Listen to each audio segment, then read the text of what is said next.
This is a match that I genuinely have not got a fucking clue what actually happens. I don't remember anything about this match. I don't know. And but by the way, welcome back to. I hate this music. I fucking hate this music so much, and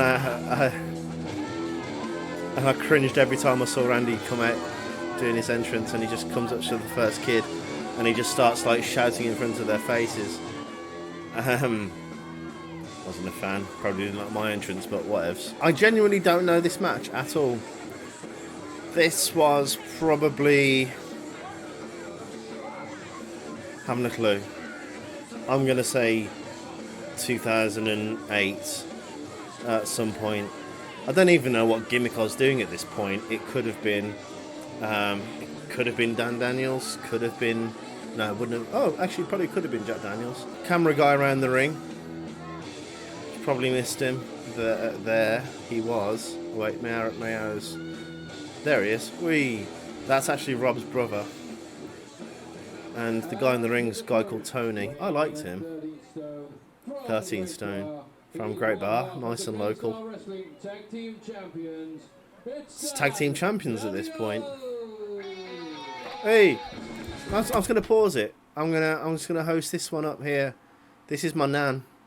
She unfortunately passed away pretty much a year ago. My cousin Stephen, Uncle Dave, cousin Rachel and her friends. Don't know anybody else. Complete strangers to me. Ah, such a face. Fuck me, I was so over. Giving high fives, yes. Oh, actually, that was Rob's mom there and Rob's nan. So those cheers technically didn't count. I actually quite remember this bit here now. And I'm holding my belt and I was posing for a photo. And they took fucking ages to actually take the photo. And I was just going, come on, hurry up, hurry up. Trying to look around the crowd to see if anybody... There's Ash. Yes! I fucking love Ash. High-fived him. Wait for it. He's there. Give me a high five. Nice. No matter what point in time, whatever we were doing, we always gave each other the fucking best high fives.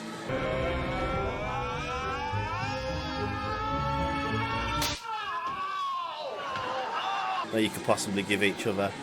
Me and Ash, best mates. Love that guy. And Tyler wouldn't move out of the way. It's like, dude, shift. Let me make my entrance and make people like me. I was never good. No, nobody likes me. I'm not stupid. This match is a proper strange one. I genuinely don't remember anything about it. I don't even remember classic chicken chant. I don't even remember who wins. This is just something that I pulled from the archives. Archives, basically one of my work hard drives. I used to edit all these shows. Didn't get thanks out of it. Didn't get paid, obviously. Daniel's chant never caught on. Old Salvador Hunter. Fucking love this guy. I love him and his brother. Jim and Lee. They are just the best. The best that you could ever wrestle in the ring. Not to sound weird, but it's true. You Birmingham inbreds. Love it. I don't even remember what his promo was about. Birmingham inbreds. Yum, yum, yum, yum. To be spent away from you people. I've had to come back to this horrible building in front of you horrible stinky people again. Boring. It's boring. It's Birmingham. Don't like you. Oh, leave me out of it. Nah, leave me out of it, bruh. Bruh. Knock you out. There's an awful lot wrong with you, Dan Daniels. And I don't have time to go into it. But I'm going to get to the point tonight. I, as the KSW Commissioner, have booked a Battle Royal, a 6-man Battle Royal for the KSW Midlands title. I have 5 men, Dan Daniels. Oh. You're going to be the 6th man. I remember this. So in other words, win, lose or draw. You're competing twice tonight. You've got to work twice, maybe even 3 times, if you in the unlikely event of you winning. So Dan, let me put it to you like this. What do you think of your chances of winning the King of KSW right now? Okay. I remember talking to God. So basically, Stax was booking this. Stax hadn't a fucking clue what he was doing. He was shit. And I remember talking to Carl pretty much after this match, I think, as far as I remember. And logistically, why would I be pissed off about being given a chance? Why would I be pissed off about winning the King of KSW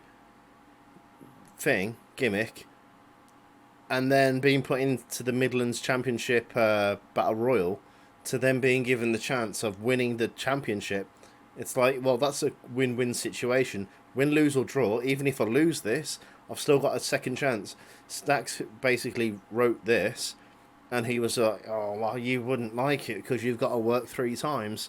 And he's like, well, no, because if I've got a chance of winning the King of KSW and the Midlands Championship, I'll be quite fucking happy. If I can win both, or if I can win one, I'd still be fucking ecstatic.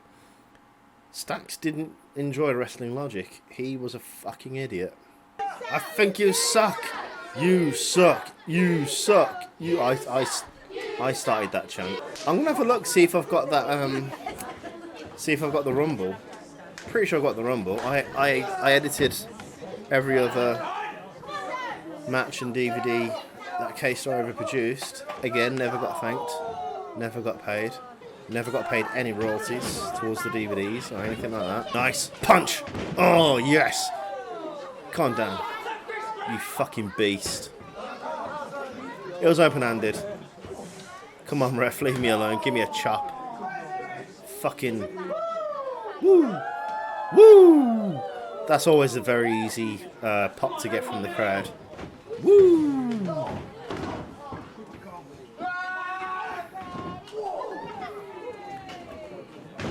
Oh, monkey flip. Oh, actually, I think I remember practicing that in the gym. Me and Andy pretty much started the guys in the ring. Sebastian Knight. Me and Andy, we started at exactly the same time. I think it was like June 2006 or something. And I made shows within 3 months. Took him about 6 or 9 months, but whatever. Nobody was counting. And I remember practicing the monkey flip in the gym with Andy, and it took him a bit of time to actually master it. I fucking loved it. I took a leaf out of Rob Van Dam's page book or whatever. It wasn't Joey Styles. I'm pretty sure that was Jim Ross that used to say that. Took one move, and I'm trying to get the crowd on my fucking side already. That is so indie. Shut up! Lee going mental on the outside. Stop making noise! Leg drop. Across the back of the neck for some reason. Shut up! Lee in his loud mouth. Shut up!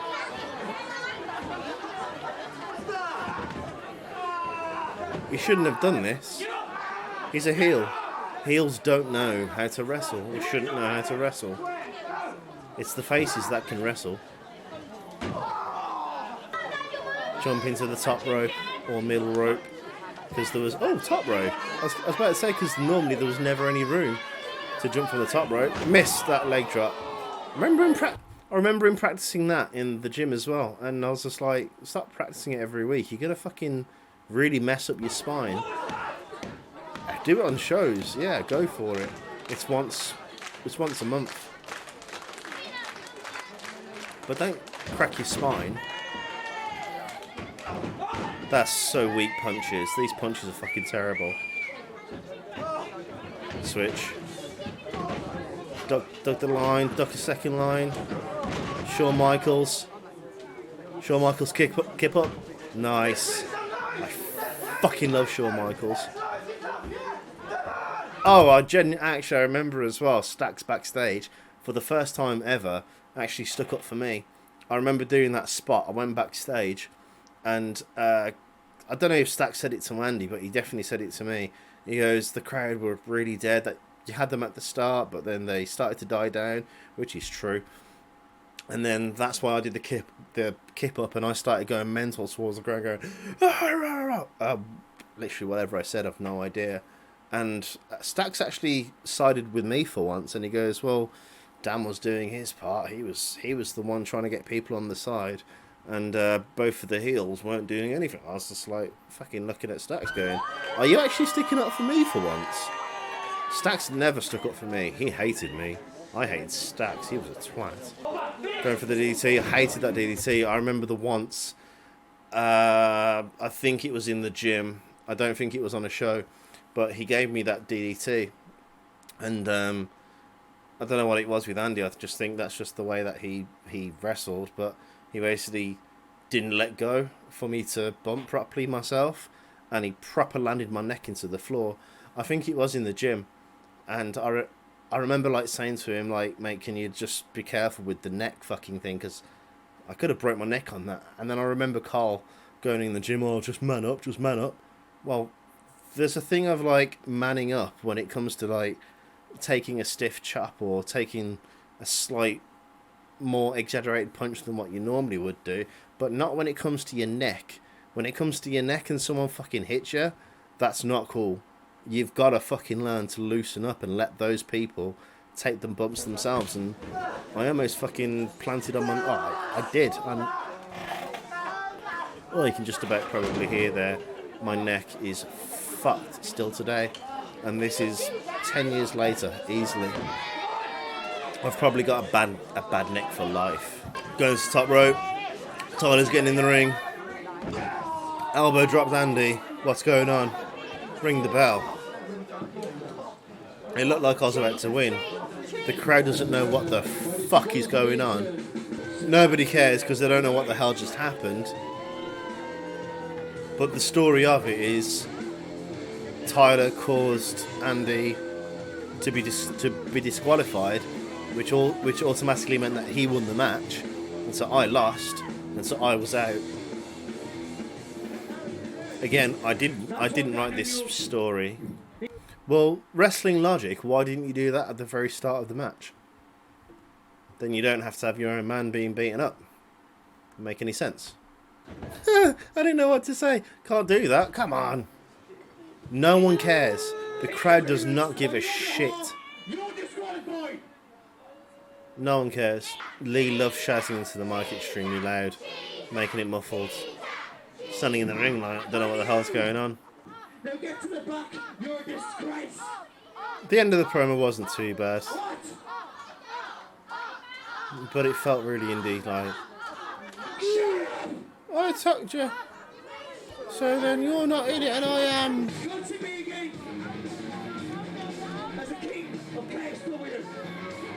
Crowd didn't give a fuck. Crowd didn't care. I was waiting for them to get backstage. I can't walk past them. Get out the ring, hurry up. I feel fucking awkward standing there. Amazing. Don't worry, you don't have to give it up for Dan Daniels. Whoop whoop. These are the greatest videos that you're going to see in your life. And I don't know how much I can actually talk about them because they're quite short. But this is the adventures of Captain Jack Daniels, my alter ego of... You can probably guess it's, what's his name, Sparrow. I fucking love playing this gimmick so much. One of the reasons why I love playing this gimmick is making these promo videos. It was such good fun. One of the promo videos that's coming up next, probably. I've got a bit of a story between this one. These two guys here, the one on the left, his name was Jesus. Jesus. His real name was Richard Derrick. We called him Jesus. Basically everyone in these promos are people that I knew from uni. The guy on the left was Richard something or other. I won't say his surname just for privacy. And the guy on the right was, I think his name was Dan or something. I think it was the same name. And the one on the right dropped out of uni by Christmas because he had a gambling problem. I don't know why I said that's not my information to discuss. These two guys were awesome. I asked my housemates. This was at the back of my halls in uni at the University of Derby, And they both said, yeah, I'll just stand there and I'll let you rob me. And I just said to him, can you be like a bit more, can you be a bit dramatic over it? I've just stolen someone's fucking wallet. And then Dan just, the one on the right just turns around and goes, oh, someone's taken your wallet. G'day, Kamish.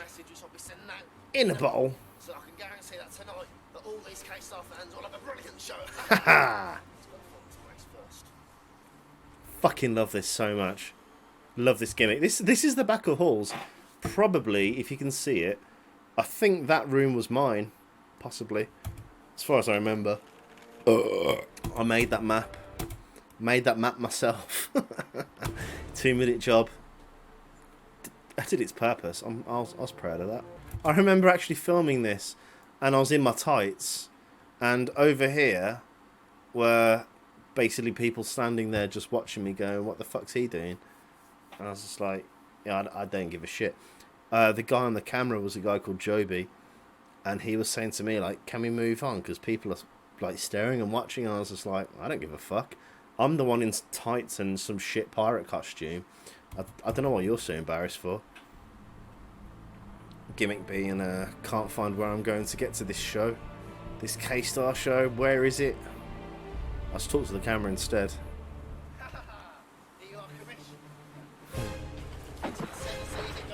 Blatantly walk behind me. My match, but the whole show will be like my cannonball, and I'll go off in a bang! Aha! I got moaned at. By Jimmy Villain, who I fucking love. Jimmy Villain in K-Star back in these days, I thought he was awesome. He was charismatic as... He was way more charismatic than what anybody else was at there. And I remember him complaining to me, going, you're doing my laugh, you're doing my ha-ha-ha laugh. And I was like, yeah, well, not really. Because I basically took every bit of charisma of what you see of Captain Jack Daniels. That was taken from the Pirates episode of Family Guy. I took and stolen that, basically. And Jimmy Villain thought I was copying him. I was just like, not really. I don't know what you're making that laugh for. It doesn't make any sense. Aha! Ha ha ha ha ha! I never did the long laugh, but I always adopted the aha! Because I thought it was very pirate-like. This is Sony Vegas editing. Fucking amazing. Way before I learned how to use Premiere and how to use editing software properly. Oh, you're walking to the wall, you idiot.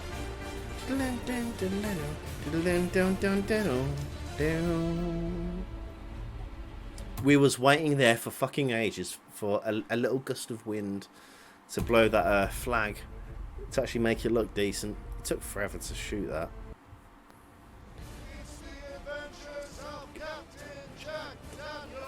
I don't know why on screen for some reason that's not playing correctly, but it does come up with the voiceover. Guess who the voiceover artist was? Myself. Amazing. I wrote. I was about to say writ. I wrote everything. This was in my second year of uni, so this was 2010 time, 2010, 2011, I think. Very early stages of that year. And there was this little children's play park that was like 2-minute walk away from that place of where I was living. I was sharing a house at that point, and I wrote this script. Everything you see, I wrote this. Not that I'm proud of it, but my 3 housemates came and helped me film it. Luke, Richard, the one that you just saw in the last video, and Joby, who was the camera operator on the last one, and also TJ and Martin. TJ, I didn't live with. Martin, I did in my first year. TJ, he was like a stray cat. He just hung around us, wanting food all the time, and belly rubs. If you can't already figure this out, but I basically robbed every single Pirates of the Caribbean track, and I just put it all together. And I basically told Martin is on the left-hand side, TJ's on the right. I basically said to them, can you just be as chavvy as possible? Just at this point, Roadman wasn't a word, so I just said to him, just be chav. And it was like, yeah, blood, don't be like that, you know. What are you doing in his yard? I'm just looking for my shit, right? Are you mental? He is mental. He's mental. I'm just gonna go. To be fair, mine was very good at this. Little story behind this, actually. This is actually the story of what I was going to tell in the last one, but this is the video of what it's corresponding to. I was on my last legs at K-Star Wrestling at this point. Any point now, whatever it was, is when I left, and I had not an open argument with Carl, but he was running K-Star at that point. But I was a bit annoyed at the same time, so I made this. I made this promo. I wrote everything and I filmed it and I edited it and I sent it to him, and it was, I'm pretty sure it's 5 minutes. 5 minutes 18. 5 minutes 18 seconds. And I sent it over to Carl a couple of days before the show, and he went, "It's too long. I'm not playing it." And I was just like, "Well, can you not do an exception or anything like that?" He went, "No, I'm just not playing it." I put a lot of effort into this. Like, there's a lot of effort. There's a lot of people involved, and we really went for it. I mean, compared to everybody else's promo at K-Star, we went for it. And he went, "No, unless you cut it short to maybe a minute. Otherwise, I'm not playing it." No way. I was like, "What the fuck do you mean?" And what pissed me off, about a month, it was the month after this has all happened, and him and Jimmy Villain did it was an inspirational, what the fuck was it now? It was a montage from a film. It was a parody from that film. I can't remember what it was off the top of my head. It's on YouTube somewhere, and that was over 5.5 minutes long. And I remember looking at that going, well, why is that being played out?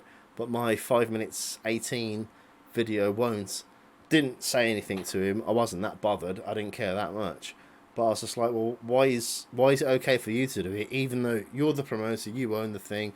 I understand all that.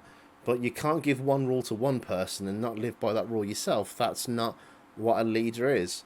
That's not how leaders happen. And then that happened, and it pissed me off. And it was one of the reasons of why I was happy to leave. Wasn't happy there. Yeah. Within the last First, you must do the walk. 9 months or so, I'll just let this play. Within the last, I don't know, 6 months or so of when I was at uni, and I was basically doing what I can from living in Derby, coming down to Birmingham. I couldn't train every week, and Carl didn't like that. He would never admit it, but I know for a fact he didn't like thing. He didn't like the fact that I wasn't paying my £10 every week to train, and so he started to demote me on all the shows and just do and just do battle royales. And I was just like, I'm coming down from Derby, I'm spending 20-something quid on the train. This next bit's the best. I'm spending 20-something quid on the train. After all these years of being at K-Star, can you not cut me a bit of slack? I've helped, and I've been the fucking world to K-Star as far as what I saw. Not the world, that's probably bad wording. But can you not cut me some slack and just help me out here? Whilst I'm trying to improve my fucking life and get a degree, and I'm trying to keep up K-Star at the same time, and he just wasn't interested in it. So, fuck it. I decided to leave a couple of months after this. I think it was about 2 months. I was looking over this kids' play area of like, what's the most funniest things that you could replicate doing on a pirate ship and doing on a kids' play area, and I was just like, kind of walking the plank on this one. This is climbing the rigging. I love this. I fucking love doing this so much. And to be honest with Jimmy Villain, I actually robbed this bit now. That face. I actually robbed that face from Jimmy Villain, but he didn't pick up on it. So I think I'm free to take it. Oh no, sorry, this last bit was walking the plank.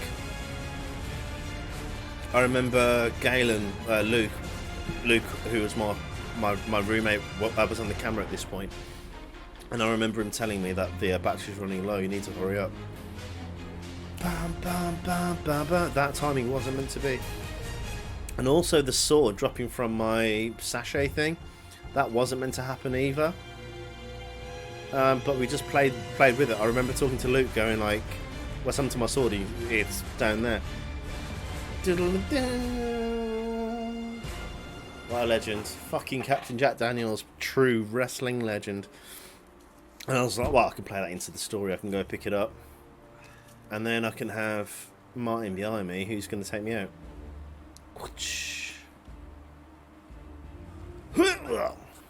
Nice. You could just ask. This next bit made me fucking laugh. TJ, the greatest actor that's ever graced the earth. I said to him, what I'm going to do is break out of being hung upside down. And then I'm going to put my wrestling finisher on you, which is like it's kind of like a $1 million dream and a Tasmanian sort of thing. And I said to him, give it a couple of seconds and then just slowly drift off to sleep. And he went, yeah, sure, I can do that. And then Luke behind the camera was going, yeah, the battery's like dying any second now, you need to hurry the fuck up. And so I broke out of the trap thing of what they what they put on me. Grab me. Did I have my sword on me? Yeah, I did. Yeah, that's a shit flash. That was terrible. Kick that out of my hand. The sword actually flying out. Look there. Okay, give it. Count it up. Count how many seconds it takes him to pass out. Ready? 1. There you go. He's passed out already. I didn't even put it on him and he passed out. I was like, I did say give it a couple of, I don't know, give it 5-6 seconds or something. And this is the point now where Luke said, we got no battery, you need to hurry the fuck up and finish it. I didn't know what to say. Salvador Hunty, you're gonna get 10 times worse. I don't know what I'm saying. Fucking run, grab my thing. And this, I don't think this was planned. But I just thought, fuck it, I'm just gonna throw myself over. Whee! Tripped over. Just thought it would be a little bit funny. Last one for this last episode. It's another promo that I did. I'm pretty sure this was with Rob, aka Joey Scott.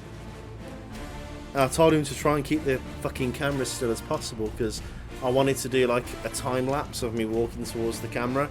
The camera needs to be still so it doesn't look so stupid of you walking towards the camera. The camera's shaking, it just breaks the illusion. He didn't know how to hold a camera. I don't think I had a tripod, to be fair, so that was pretty much my mistake. And I was just like, I can smell something. Is it me? No, it's not me. Ooh. And the thing was, because I'm a pirate, I can smell gold. It was just a random bit of rock. Or a stone, whatever it was I just found on the floor. Oh, they. So those facial expressions from Mr. Bean. I remember going down and thinking... I remember going down on Mr. Bean and thinking... I remember going down on some... That sounds even more weird. I remember going down onto my knees and thinking... If I do that to the camera, as if I'm trying to hear the rock... the rock noise... I can try and make it like Mr. Bean. Off of you. Onto me. My chest. On my ship. That sounded... I didn't know what to say. I remember not knowing what to say. Mr. Clark, I'll be taking that title off of you. In my belt. In my chest. On my ship. That almost sounded like a naughty word. This was a very half-assed promo. Didn't know what to say. I was just told to go outside and make... Well, no. I'll tell you something, brother. We were given creative freedom over what kind of promos of what we did, and like everybody in K-Star apart from myself, they all just found somewhere in the gym and they went, oh, Saturday the 21st, I'm going to take you out and I'm going to beat you and I'm going to win the belt.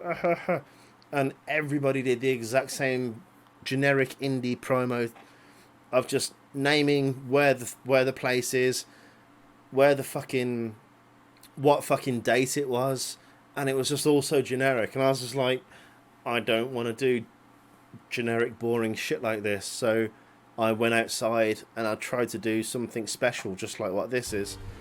Just to make myself different. And that was it, pretty much, I think. Yeah, I enjoyed that. Fucking good old fucking Captain Jack Daniels. Love him.